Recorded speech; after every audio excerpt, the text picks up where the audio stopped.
like a little Jewish music, and we'd like to give some music to the band, but we can't find any Jewish music written down.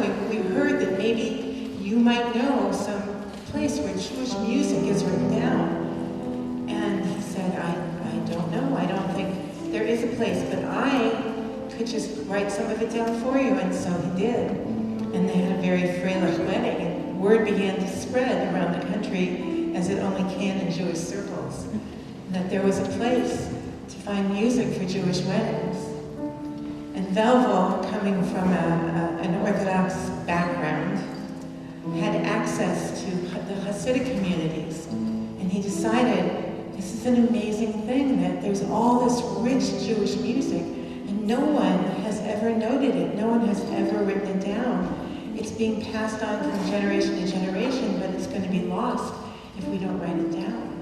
And he began writing down Hasidic music, and he was given access to all of these Hasidic communities to hear the nigunim that we sing ourselves now that we know. The only reason we have had access to them is because Velvel had access to them. And so he had this idea that maybe somebody would print and publish his music so it could be spread around the country. And he went to publishers and they just laughed at him. Who's going to want Jewish music? There's no possible way to do this. So he said, okay, and he, before Copycop and FedEx and things like that, opened up a little publishing business in his basement where it pretty much stayed for his whole life. And he came and published his own music under the imprint Terra Publishing, and he did this over and over again, and cantors got a hold of it. In fact, his first publication, he wrote to all the cantors in the United States. He got 300 cantors who wanted his book, and that's the way it began. And he went to Israel, and he went to India, and he went to all kinds of communities and recorded their music. And when he wasn't doing that, of course, he probably needed a day job, so like us, he taught in Jewish schools. And he was the most modest, kind, and sweet man. And to sell his books, every year he brought his family to NewCAJE, and that's how we know him. Craig Taubman remembers him. Velvel Pasternak, a sweet singer of Israel, has left this earthly world, and I imagine is preparing to lead a heavenly chorus of angels. I met Velvel in 1980 at NewCAJE. I was in the presence of the king of Jewish music. He had an imposing presence and an equally impressive display featuring Jewish cassette tapes, vinyl, and books. So he passed away, and you can read more about him in the Oscar Road section of your book. But when I wrote to his daughter Shira, I said, I would like you to write something about your father so we can publish it as a memorial for him. And she said, I want to write something, but it's not about my father. So I would like to share with you the letter that she wrote to all of us. She said, the NewCAJE conference was part of the rhythm of my family's life. Each summer, my parents, Velvel and Goldie, would ship books, cassettes, and CDs that would be displayed in the exhibit area. They would schmooze with participants between sessions, sharing stories, playing Jewish geography, and introducing themselves to Jewish resources for their schools and synagogues. Once my parents returned home, it took a full week to process the orders in their basement in Long Island, working quickly at the headquarters of Terra Publications, so everyone would have their materials by the start of the school year. My siblings and I all remember helping at NewCAJE, whether at Hofstra University not far from our childhood home, in an exhibition tent in Santa Barbara, or in the halls of the Hebrew University on Mount Scopus in Jerusalem. In fact, my wedding in Israel was scheduled around the schedule of the NewCAJE conference in Jerusalem in 1988. You laughed, that's how I scheduled my babies.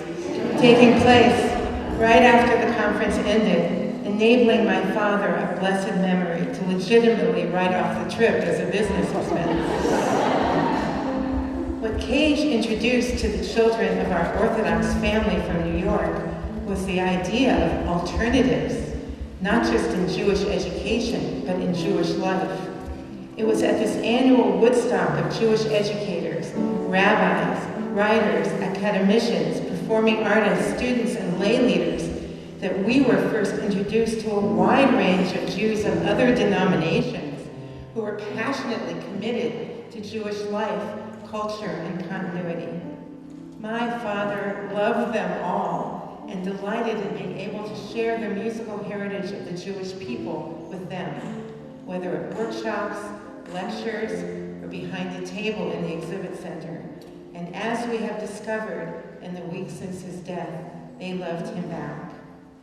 My mother Goldie, my brothers Meir and Gedalia, my sisters Nava and Atara, for whom the company was named, all join me in thanking NewCAJE for choosing to dedicate one of this year's evening concerts in my father's memory. It is a great comfort for us to know how many lives he touched and that he has a legacy of Jewish music for our people. We are sure that many members of the NewCAJE community will help preserve that musical heritage and pass it on to future generations.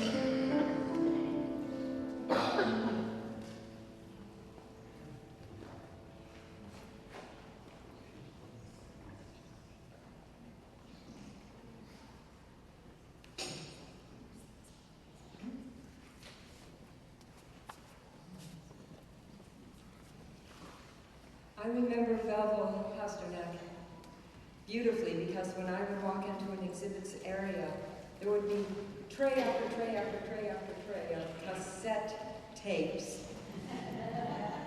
of the people who Velvel had brought in and helped to spark in terms of their own musical development. People like Fran Avney and Craig Taubman and Debbie Friedman and many, many others. If anybody came to the table and wanted any particular kind of music, or they could just hum a few bars of a nigun that they had heard, he knew exactly where to get those. And it was wondrous to watch him in action because he held an entire musical history in his head and in his neshama. Also, Penina Shraim remembers Velvel beautifully because at CAJE in 1979 at Rutgers, she had invited him and also folk singer and ethnomusicologist Ruth Rubin. So here you had two of the greats of Jewish music to come and present at the same time in different venues. And all of the CAJItes revolted and said, you cannot do that. We need both of them. And they made a combined concert, and it was magnificent. So Fran Avney sends these memories, and she was one of the very first people who Velvel signed on to Tara Publications. She said Velvel was like a big brother. They also shared their Canadian birth. And that he supported and jump-started so many musical careers, and that he always helped. He always supported. He was always there for everyone, saving nigunim from extinction and making them available throughout the Jewish world and beyond. When Velvel's daughter Shira created the funeral hesped for her father, she started with a story. And the story is of the Sassavor Rebbe. And this story, she said, her father loved to tell. The Sassavor Rebbe took upon himself the obligation and the mitzvah of being able to be there for young orphan girls who had grown into young womanhood and were about to become brides. He would help them financially and any other way that he could to prepare them for a good married Jewish life. And after he had done all of that, the Sassavor Rebbe himself would attend each of those orphan girls' weddings. So one day, he was at the nuptial ceremony, and there were a group of itinerant klezmer musicians who were playing, and all of a sudden the Sassover Rebbe heard a melody that moved him so much that he said, I wish for this melody to be played at my burial. Years and years and years and years passed, and the Sassover Rebbe died, and his chassids came from all over Europe to pay their respects and to help escort the body to the cemetery and to its final resting place. They set out on their journey by foot, and as they were going, they came to a certain crossroads, and at that crossroads there was a cart. Inside of that cart were a group of musicians, and they smiled as the funeral party went by, and the chassids did not know what to make of this, and all of a sudden the horse that was drawing that cart reared up and took off at a full gallop. Well, they figured they must have been going to some wedding somewhere. The chassids kept walking, and when they finally got right to the place where the Sassover Rebbe would be laid to rest, there was that cart. There were those klezmer musicians with their musical instruments upraised, and they were ready to play. To play music at the Sassover Rebbe's funeral? How dare they? Because all of those chassids knew that way back in time, 2,000 years before that, it was a requirement that if a man lost his wife to death, then it was required that the husband hire 2 musicians to accompany the wife to her resting place. But after the destruction of the Second Temple, it was decreed that there would not be music at a funeral. But one old man who was among those chassids that day said, I was there. I heard our Rebbe say, you will play this music. I wish for this music to be played at my funeral as my body is lowered into the grave. So they had to set up rocks where judges could sit. They held a kind of beit din. They had to decide what to do. And it was finally decided that they had to respect the wishes of the Sassover Rebbe, of their Rebbe. Well, does anybody know the tune, the melody, anything? And the old man shook his head. He thought within his head for a moment. He went over to the klezmer musicians. He hummed a few bars. They picked up that melody. And as the Sassover Rebbe was laid to his rest, he was escorted by the music that was played at one of those orphan girls' weddings. And that is the story.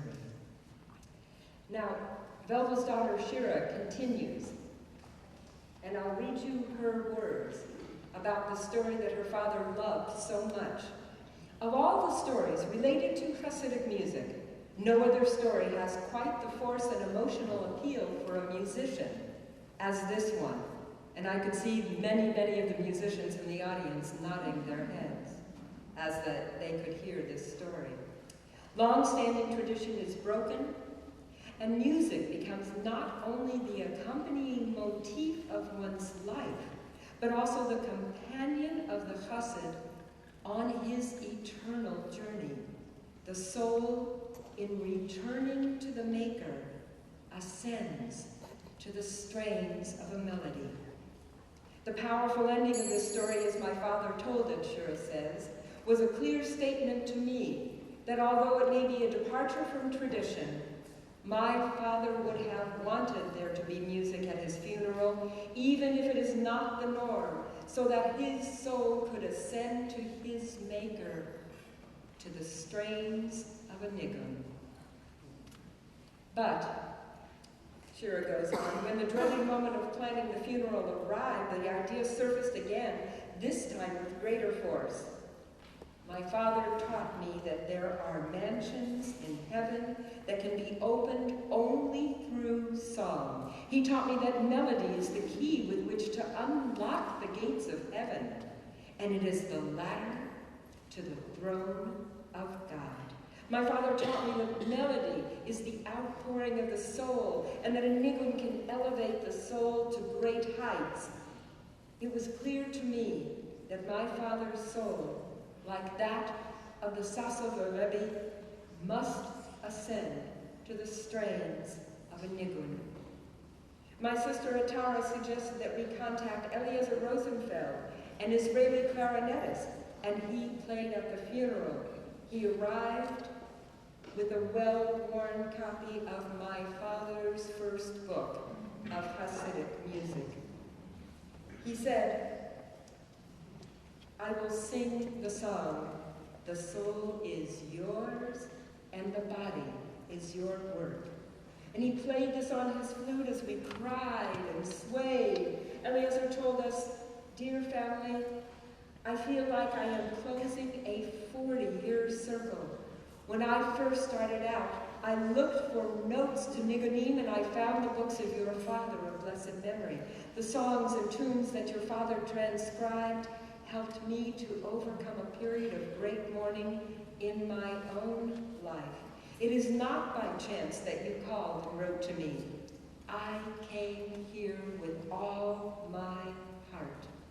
At playing this time, when your father's soul is ascending higher and higher together with the nigun, I would also like to thank him for the great work that he has done for the treasury of Jewish music, for the generations of the Jewish people, all types of Jewish music. If there had been any other question remaining as to whether or not there should be music at my father's funeral, it had been answered. My father's soul returned to his Maker on the wings of the melodies that he preserved and the merit of the souls that he touched in his lifetime. May the strains of the musical legacy which he dedicated his life to accompany us and our generations and all eternity. Would you like to sing this nigun with me? So, Haneshama lach v'haguf shalach. Fox, where are you? Just like this. Naomi, do you know this? The Shalom? Yeah. Okay, much better you do. That one. So let's just do the knee. Let's just do the knee. The body is yours and the soul is yours.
By music in our life and beyond our life, and may the memory of Velvel Pasternak always be with us, and may he rest in peace.